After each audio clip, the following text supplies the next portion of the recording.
Hello and welcome to Choice News Africa. My name is Crispin Tapura.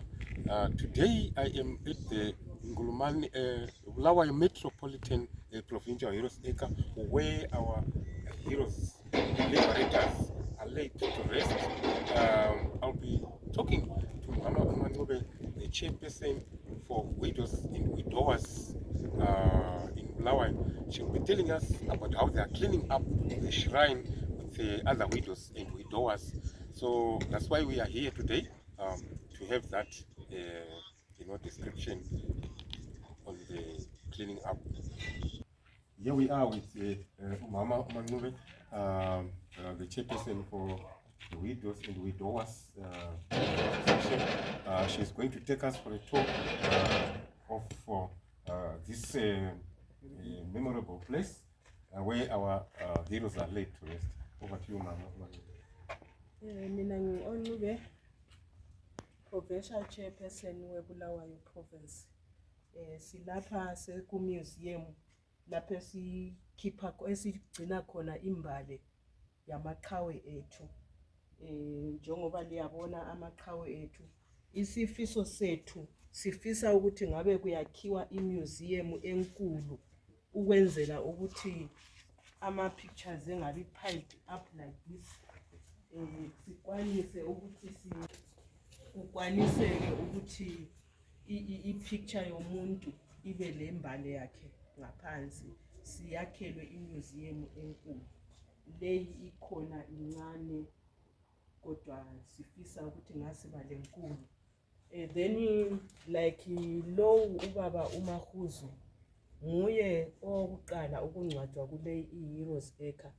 Kodwa nxa sibheka siyabona ukuthi akulambali yakhe ngaphansi etshengisa ukuthi uyi-first man to be buried here njalo wayenzani.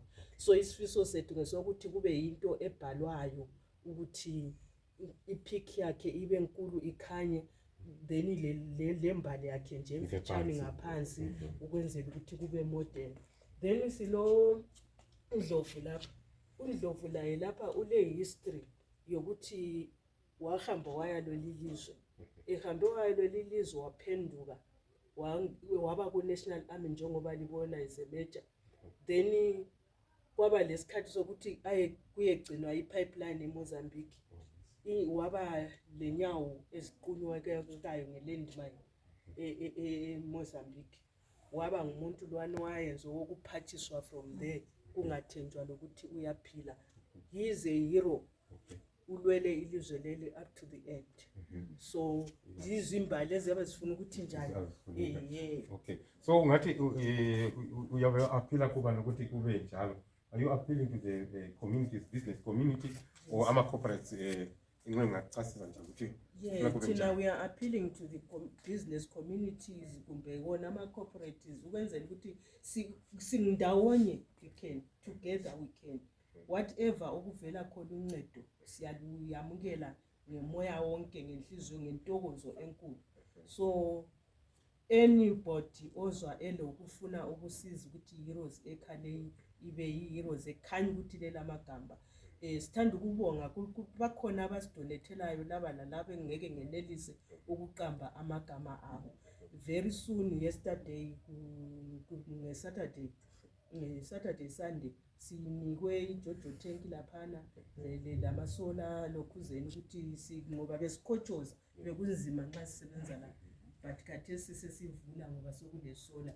Then we've got ama-toilet amalokhuzeni, ama-toilet sitters alokhu lapha esifisa ukuthi i-toilet liyani yakhiwe ithini. So siyayifisa ukuthi indawo leyi ibe nhle. Here we are Zimbabwe. Those who can help to build up, those who can help to bring out all these bigger picture frames, or can extend this museum. The widows and widowers are just begging and appealing for that. Siyabonga Obulawayo Mushe, siyabonga Zimbabwe. Help us to build what our veterans are supposed to be, doing, and the widows are supposed to be doing. Siyabonga.